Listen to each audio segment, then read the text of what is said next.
Striker Nikita Simonyan, right, scored 10 goals for USSR. Nikita Simonyan captained the Soviet team at the 1958 World Cup in Sweden. They beat England in the group stage, and went through to the quarter-finals, where they lost to the hosts. He spoke to the BBC Russian service about his memories of that competition and his footballing life. It's 60 years since Nikita Simonyan ran out onto the pitch at the start of the World Cup in Sweden, but he remembers it as if it were yesterday. We were housed next to the Brazilians, and we'd sneak in to watch them training, he says, smiling as he remembers. They'd brought this amazing new formation with them, the 4-2-4. And we could only marvel at how well they played. And of course they brought a new player with them, a skinny 17-year-old called Pele.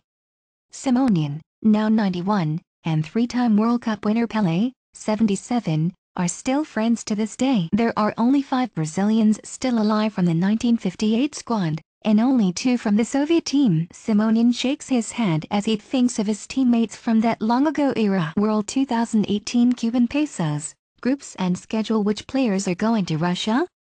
All the squads confirmed. Well, they'll have their own team somewhere up in the sky now, he says wistfully. What little hair he has left is silver, and in recent years he's slowed down, but the sparkle in his eyes when he talks of his beloved game is still there, and he chuckles when he thinks back to that World Cup. He also remembers meeting Sir Bobby Charlton in Sweden, and the two have met again down the years. He rummages in a box to find a black and white photo of the two of them together. Among Simonyan's keepsakes is the photo of him with England and Manchester United legend Bobby Charlton. They saw each other again in 2010 when FIFA met to decide who would host the 2018 and 2022 World Cups. Bobby Charlton and David Beckham were visibly upset when it was announced that Russia would be the hosts, he says. I hope they have got over it now.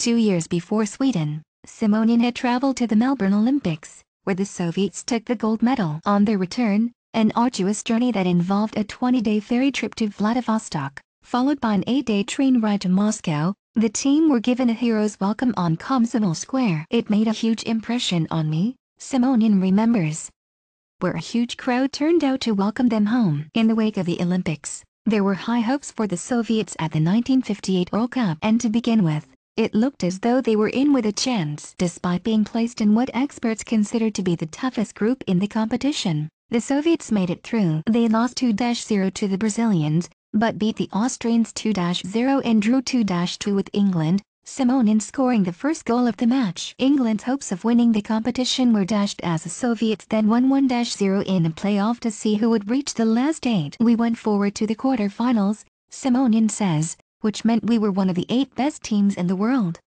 But a repeat of the Olympic success wasn't to be. They lost to their hosts, Sweden, who would themselves be defeated by Brazil in the final. England drew 2-2 with the Soviet Union in Gothenburg in their group game, but lost a playoff 1-0 in the same stadium just over a week later. Of course we were expected to win the competition, and so we faced a barrage of criticism when we got home, Simonyan remembers sadly. I actually thought we'd play very well, but the Communist Party considered our performance a failure. Well, that was the system back then.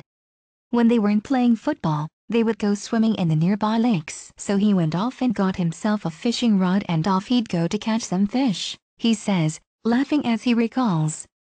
Our legendary goalkeeper Lev Yashin loved fishing. Of course it went with the territory that they were followed everywhere by minders from the KGB, the Soviet secret police. We knew they were just doing their job.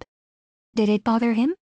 Oh no, he laughs. We were even on friendly terms with them. Born in Armavir in the south of Russia to Armenian parents, Simonyan always knew he wanted to be a footballer. His father was a cobbler, and when Simonyan was 4, his family moved to Abkhazia on the Black Sea. There he would spend hours every day, kicking a tennis ball against a wall in their tiny backyard. There were 2 cypress trees at the bottom of the garden, and that's where I'd score my goals, he remembers. Simonyan was part of the draw ceremony for this summer's World Cup. After '58, Simonyan played one more season with Spartak Moscow. He was one of the team's best players and their top goal scorer in 1949, 1950 and 1953, before hanging up his boots and becoming the team's manager and head coach. These days, he's vice president of the Russian Football Union, and, despite his age, he's at his desk every morning. He also coached Armenia's Ahirat Yerevan. He was one of the guests of honor at the FIFA World Cup draw in Moscow in December 2017. As for this year's World Cup, He reckons the Russian team, which at 66th is the second lowest in the world rankings, one place ahead of Saudi Arabia, among the finalists, will face some tough competition. But he's hopeful they will perform well. They're well prepared physically and tactically, he says, but the most important thing is that they should be prepared psychologically for the World Cup. Of course he speaks from experience. And will he be watching the matches? I'm not sure about the ones outside Moscow, Simonyan says, stretching his creaky legs. But the ones in the capital? You bet!